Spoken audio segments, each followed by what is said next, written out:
Hi, I'm Haddow-Mendes, and this is my update video for Fight the Light, the multiplayer game I've been making for my honours project in university. So, I'm not sure what I did last time again, but so far I've pretty much just gone through a lot of polishing. I finalised the gameplay, I believe. It's also got sounds, which is very loud, which I might mute a bit. But yeah, so I finalised the gameplay. I've decided on what I was going to give, what I was going to sort out for the thing. So before, I believe no one had any sort of attacks in the beginning, and you had to get the charges to do that. I changed that so you can attack straight away. Just quickly tell this thing. So you can attack from the beginning, but the flying, the energy, or wisps as they're now called, because otherwise it would be confusing. Like magic and energy sound similar. Well, not sound similar, but difficult to get, difficult to sometimes can be confusing. So yeah, anyway, you've got the wizards and the wisps, which I still need to change the text for. But yeah, so I've just been messing around with the HUD, making it a lot more user-friendly. I've shown the abilities on the screen, which still need a bit of work, but this is more or less how they're going to look in the final version, because I'm going to run out of time otherwise. So yeah, I've got this, and the abilities I've decided on the magic team, if you watch this. So I've got this sort of dash thing, or evade actually, and you can use that to dodge out attacks or reach further distances from a jump. So I can do that, reach over here. Use control. I've also decided on the grenade, which is, oh, I haven't unlocked yet. I need to go charges. Yes, I've got this. I've also changed around controls. Doesn't look like I can pick this up anymore. That's good. Let's try it again. Yeah, so I've got the evade, the grenade, flying, and it's broken. Oh, I know why. For reasons. It's basically, I just changed the collision on this, so the indicator, so the auto aim program I made. So I put in a base auto aim, which I can quickly show you. It's not elegant in any way, and I'm pretty sure, like for mouse and keyboard, it will just get in the way. But generally, people who play this will be using controllers, as you can see by the screen indicators. But yeah, so it'll lock onto the people, and it will do that for the same. But it's not. People can outrun this. Well, I'm lagging out. So yeah, I've got all the base abilities in. The flying energy team, wisp, sorry, they can grenade, shoot, and do the dash as well, evade. But they can do the proper dash and flying from the beginning. And that's how the game's going to work.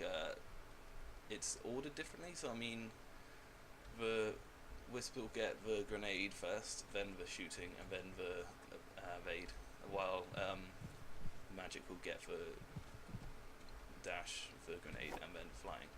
So both of them start out separately with no similar abilities, and then in the end they're pretty much the same character, more or less. And so that's what the blending asymmetric and symmetric gameplay is pretty much about. And that's sort of shown by that.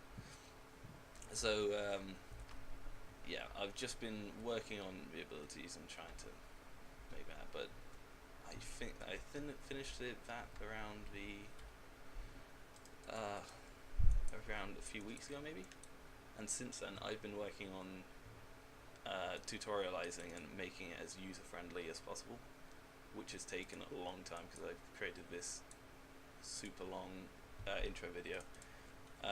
For ages I was struggling of how I should introduce the game, but since the people who play this will only generally play one time, I'll have a degree show where loads of people will come in and start just playing the game, and they don't have enough time to actually learn the controls in it. So I decided I would make this sort of intro video, which is different for both teams, and it lasts like a minute. So this will play generally every time it game starts. It will show the players' abilities, what they can do, and what you do in the game itself. And I think it's good. I'm happy with how it's all come out, and the actual general feel of the tutorial itself. I spent so long just getting it as active as it looked. So I mean, everything in there is generally always moving, and I tried to tutorialize it in a way that would show off gameplay. So here you can see the artifacts go on top of the devices and adding a charge, and then the artifact getting stolen. Then these ones were much more simple. I've also reworked how the core functions, because before, where you'd only have a 30-second period of when you're actually holding the core, it seemed a bit strange, because you'd suddenly gain the +3 charge, and a lot of players didn't really realise that they lost the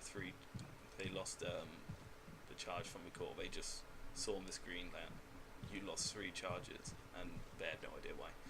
So I decided on making it pretty much you just hold it, and then you'll have it until someone else captures it again. So they've now captured it, and they'll have it forever. I need to create some sort of indicator to show that they've actually held it. But I also need to work on a system, because right now, as soon as you go inside here, they'll lose their charge. But I want to have it so once they lose half of the core, they'd lose their charge. Either that, or you'd lose 1, 2, and 3, depending on how far the core has been captured back. And I think that'll make it interesting enough anyway. But yeah, so I've done all of this. I've pretty much just been tutorializing. I've also added in location-based things. So as you can see on the bottom, by the cord charge bit, you can see the indicator showing where it is off the screen, so players can follow. And I've been working on little things which generally people haven't noticed, which is a good thing, because they can still do it. But once you pick up this, I still need to set the thing to the show, which I have to do with the player because they've got the line trace. Quickly get it, and I set this to camera instead. I think that should work, because the only interact in the game is actually on the device. Then I can just make it specially updated. Now the player should be able to interact with this. Oh, I am not watching that tutorial again. I need to create a system where players can generally control the tutorial. So it's kind of like a slideshow now. And I'm thinking if I can make a system where the players can decide to pause, play, or skip the tutorial, I will set that up.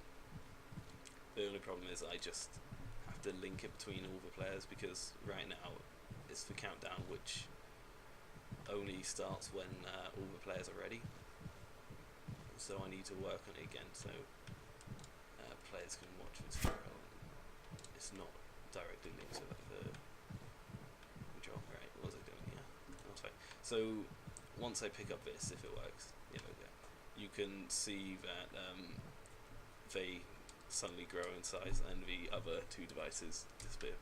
And I also added an arrow indicator to show which direction to move in, because it seemed like everyone was getting lost where they needed to go. But these two together, I think, make it a much more accessible game. If I had time to, I'd love to make it more environment-based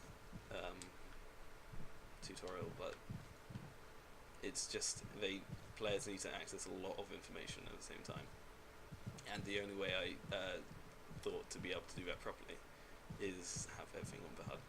And generally, it's not one of those games where you would get so immersed in the game that the HUD would detach from that. I believe this is just a quick, fun game you can play. That's why I got the timer to be around 5 minutes for each round. It's a quick, fun game you can play, and the HUD has to teach and show what the players need to do. More of a really loud sound.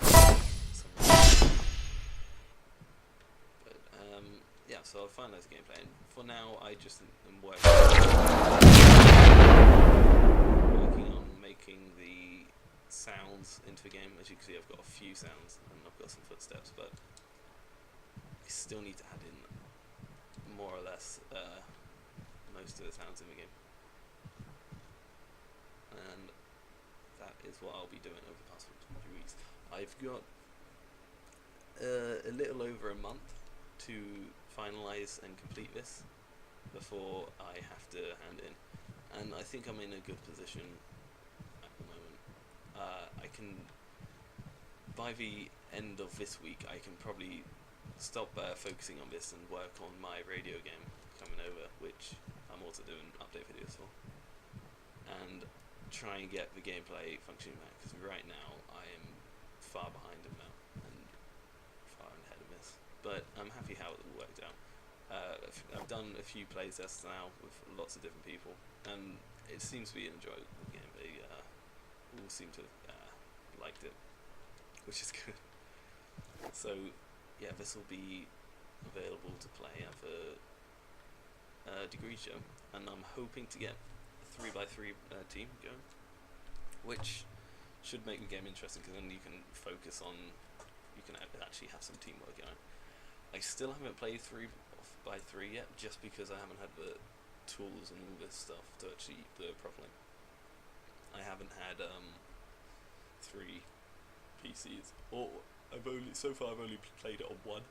I know the internet works on it, but I haven't been able to test it again because of network issues with my university.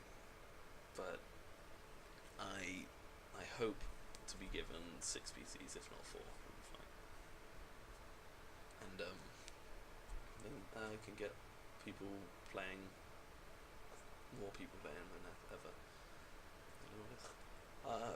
Level design wise, I've been working on this map, and I'm pretty, I don't know, I think it's a nice map, to be honest, but the design has sort of broken from my initial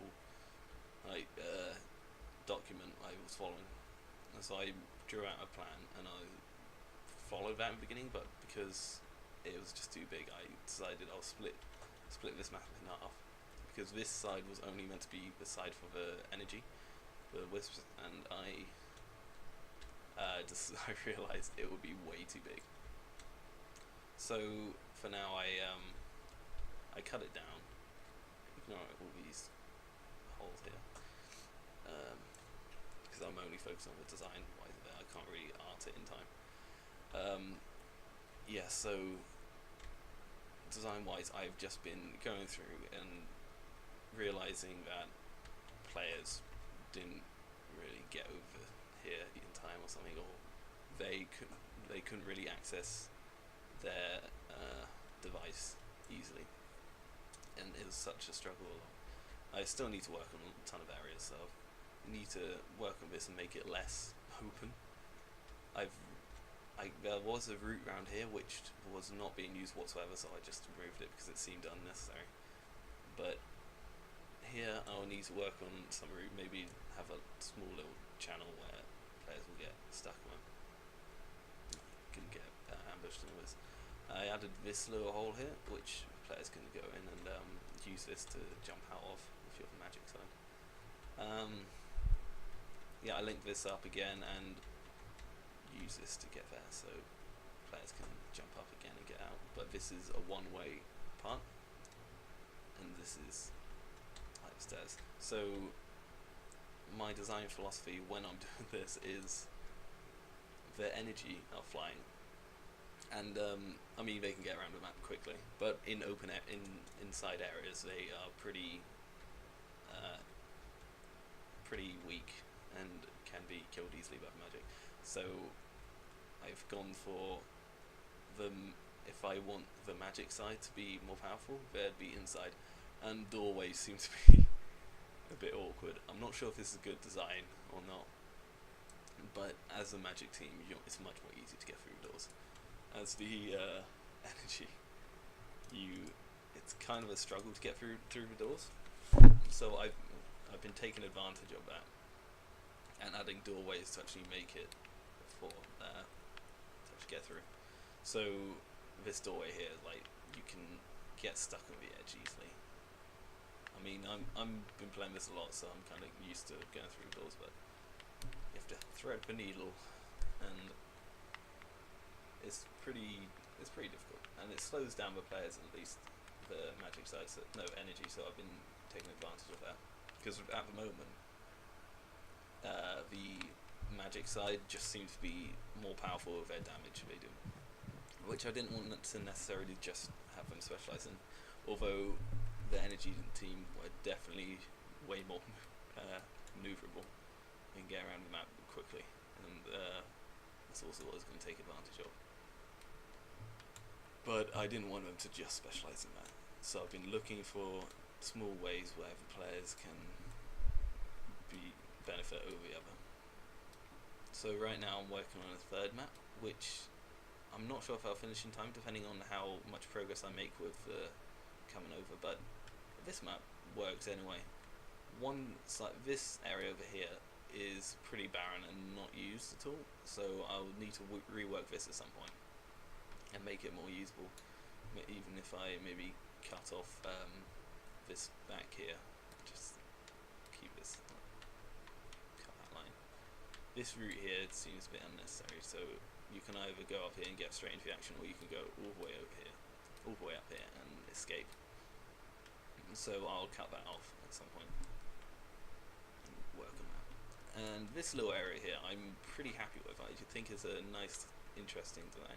So I've got this small route down here which players can take, because the magic team can't. I think they might be able to jump over this now, but I need to change that, because I want them to have to use the stairs up here, although it's a bit far away. So I'll put the stairs maybe halfway around here, but having them not being able to get straight through there, I think it's good. They can always run up there, but if they're in this area, they can cut through here and get to the other side, then climb up the stairs and reach the device up here.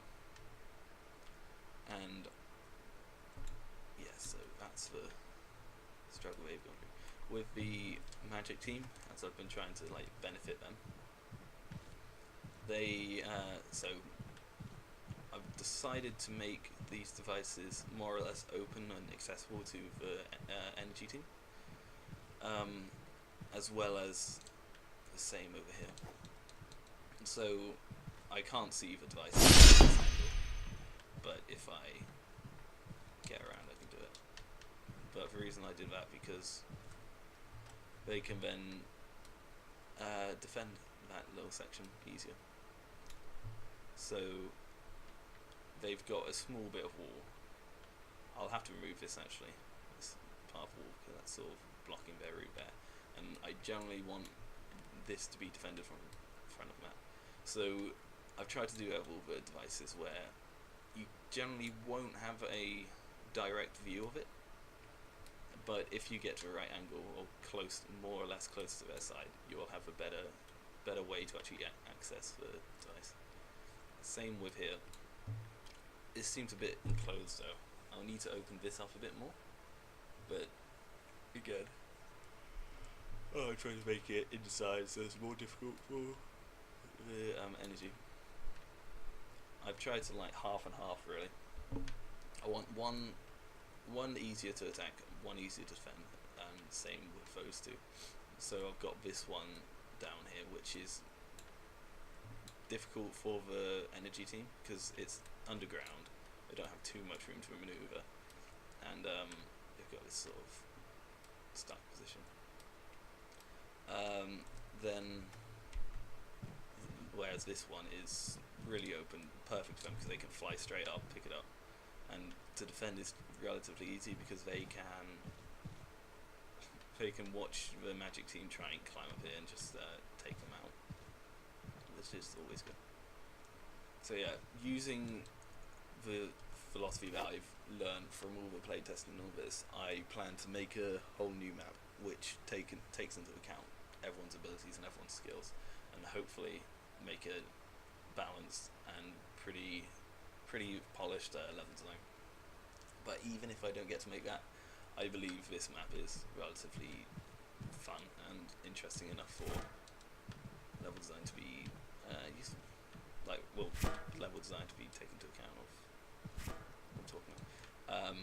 This level design to be taken into account of my skills as a level designer, as well as making it a fun level which benefits both teams, more or less. No, just benefits both teams. And that ding sound is gonna change. I was trying to get sort of like, oh, that's a glitch. Just got no health.